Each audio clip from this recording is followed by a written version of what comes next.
یہی بات کہ سجدہ کرتے ہوئے اگلے نمازی سے ٹکرانا یا پچھلے نمازی کا اس سے ٹکرانا، یہ ایک اتفاقات ہوتے ہیں۔ بعض دفعہ طول اور قامت میں کچھ لوگ غیر معمولی ہوتے ہیں جس کی وجہ سے یہ مشکلات پیش آتی ہیں، ورنہ ہماری مساجد میں جو صفوں کو بنایا جاتا ہے بڑی پیمائش کے بعد، بڑی ترتیب کے بعد بنایا جاتا ہے۔ ایک بات تو یہ، اور اگر اس حالت میں کسی کی ٹوپی گر بھی جائے تو نماز میں کوئی فرق نہیں پڑتا، اس میں کوئی حرج نہیں ہے۔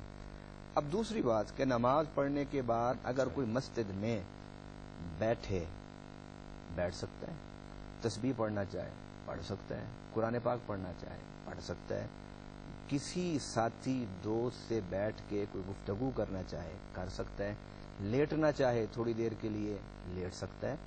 مسجد میں یہ چیزیں حرام نہیں ہیں، لیکن ان سب کے ساتھ ساتھ جو مسجد میں اس وقت نماز کی ادائیگی کا ایک فریضہ ہے جسے لوگ ادا کرتے ہیں، اس میں خلل نہیں آنا چاہیے۔ اگر میں اور آپ وہاں بیٹھ کے گفتگو کر رہے ہیں تو اتنے احتیاط سے کریں۔ آداب مسجد میں سے یہ ہے، آداب مسجد میں سے یہ ہے کہ کوئی بھی اگر مسجد میں نمازی نہ ہو تب بھی آہستہ گفتگو کریں کہ اللہ کا گھر ہے۔ اگر کوئی نمازی بیٹھا ہے، نماز پڑھ رہے ہیں لوگ، تو اس وقت تو زیادہ احتیاط کے ساتھ گفتگو کرنی چاہیے، گویا مسجد میں گفتگو کرنے کی ممانعت نہیں ہے۔ علامہ صاحب، مساجد اس کا فیصلہ کون کرے گا کہ کس ایریا میں اب مسجد کی ضرورت ہے؟ ایک سوال تو یہ ہے، اور دوسرا یہ فرمائیے گا کہ جب ہم اس اللہ کے گھر کی تعمیر کر رہے ہوتے ہیں تو اس کے لیے وہ جو چندہ ہے، وہ جو ڈونیشنز ہیں، ان کو حاصل کرنے کے لیے اور اللہ کے اس گھر کو تعمیر کرنے کے لیے کیا طریقہ کار اختیار کیا جانا چاہیے؟ ان دونوں سوالوں کے جواب سے پہلے، جب مسجد کا تصور دین کے تصور سے الگ ہوا اور مسجد صرف اور صرف ایک رکن اسلام، نماز کی ادائیگی کا جگہ قرار پایا، تو پھر یہ سوالات پیدا ہوئے۔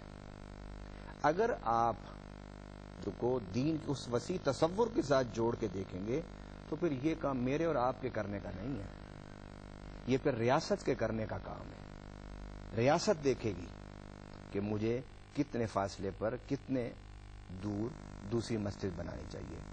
وہ پھر عبادت کے حوالے سے سوچنے کے ساتھ ساتھ انتظامی پوائنٹ آف ویو سے بھی سوچا جائے گا اس کو۔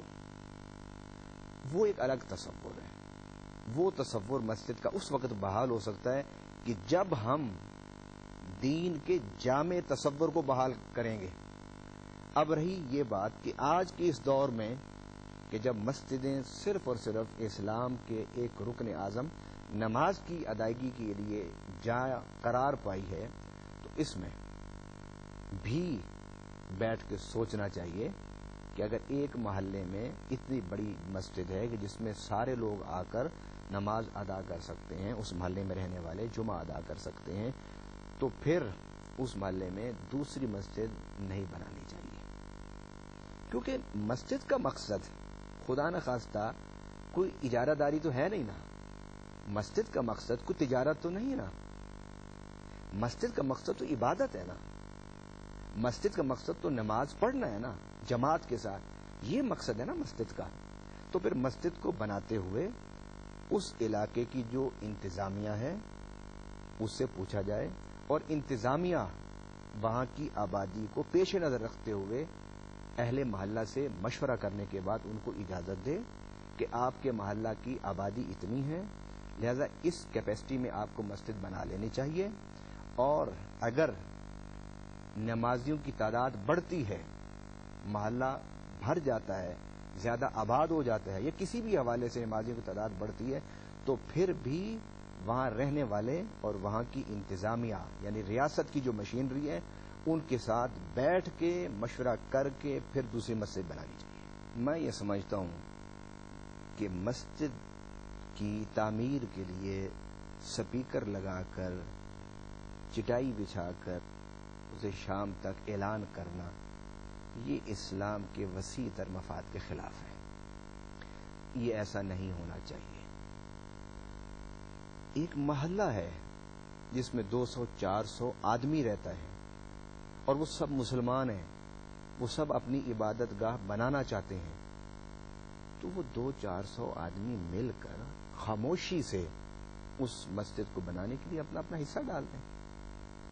میں نے دنیا میں کہیں بھی نہیں دیکھا کہ کسی چرچ، کسی مندر یا کسی بھی دیگر مذہب کے پیروکار سپیکر لگا کر، چٹائیاں بچھا کر اللہ کے گھر کو بنانے کے لیے چندہ مانگ رہے ہیں۔ ڈونیشن کی ضرورت تو آپ کو پڑ سکتی ہے، لیکن ڈونیشن کو کلیکٹ کرنے کے لیے، جمع کرنے کے لیے یہ جو انداز ہے، یہ دین کی اہمیت اور دین کے مفاد کے خلاف ہے۔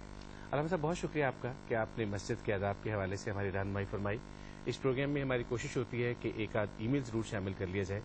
آج کے اس پروگرام میں ہم ای میل شامل کرنے کی کوشش کرتے ہیں۔ یہ پہلا ای میل جو ہمیں بھجوایا ہے، یہ ای میل لاہور سے ہمیں سائرہ اسد نے بھجوایا ہے، اور وہ یہ جاننا چاہتے ہیں کہ what is the meaning of humanity in Islam. Humanity کا کیا مطلب ہے اسلام میں؟ اسلام میں انسانیت کا مقصد یہ ہے کہ اللہ تعالیٰ نے بے شمار کائنات کو پیدا کیا، اور اس سب میں خوبصورت جس مخلوق کو پیدا کیا وہ انسان ہے۔ اور دوسرا معنی اس کے ساتھ کہ انسان اللہ تعالیٰ نے اسے محترم پیدا کیا۔ پہلی آیت میں فرمایا لقد خلقنا الانسان فی احسن تقویم، دوسرے میں فرمایا وَلَقَدْ كَرَّمْنَا بَنِي آدم، کہ انسان خوبصورت ہے، انسان محترم ہے۔ کسی ایک انسانی ٹولے کو اس بات کی اجازت نہیں دی جا سکتی کہ وہ دوسرے لوگوں کو، انسانوں کو اپنا غلام بنا لے، دوسروں کے حقوق غصب کر لے، دوسروں کو کمتر سمجھے، دوسروں کو ذلیل سمجھے، اپنے آپ کو برتر سمجھے۔ اسلام نے انسانیت کا جہاں بھی ذکر کیا ہے وہاں احترام اور مقام تکریم کا ذکر ساتھ کیا ہے۔ علامہ صاحب، بہت شکریہ کہ آپ اس پروگرام کا حصہ بنے، آپ نے ہماری رہنمائی فرمائی، اور آپ سب کا بھی بہت شکریہ کہ آپ نے اس پروگرام کو دیکھا۔ اگر آپ بھی اس پروگرام کا حصہ بننا چاہتے ہیں تو اس کے لیے بڑا آسان سا ہمارا ای میل ایڈریس ہے info@rasool، یعنی info@rasool info@rasool@yahoo.com۔ اس ای میل ایڈریس پر آپ ہم سے رابطہ کر سکتے ہیں۔ آج کے اس پروگرام کے آخر میں آپ سے چھوٹی سی بات کرنا ہے، اور وہ حضرت علامہ اقبال کا ایک شعر ہے کہ مسجد تو بنا دی شب بھر میں ایمان کی حرارت والوں نے، من اپنا پرانا پاپی ہے برسوں میں نمازی بن نہ سکا۔ کوشش کیجیے کہ جب ہم مسجد میں جائیں تو ان تمام لوازمات کا خیال رکھیں جن کا آج ہم نے ذکر کیا ہے، دوسروں کے حقوق کا بھی خیال رکھیں، اس لیے کہ مسجد اللہ تعالیٰ کا گھر ہے، اور اللہ تعالیٰ کا گھر سب کے لیے ہے۔ اپنا بہت سا خیال رکھیے گا، اور ہمیں اپنی دعاؤں میں ضرور یاد رکھیے گا۔ انشاءاللہ اگلے پروگرام میں آپ سے پھر ملاقات ہوگی، تب تک کے لیے اپنے میزبان ریاض خان کو اجازت دیجیے گا۔ اللہ حافظ۔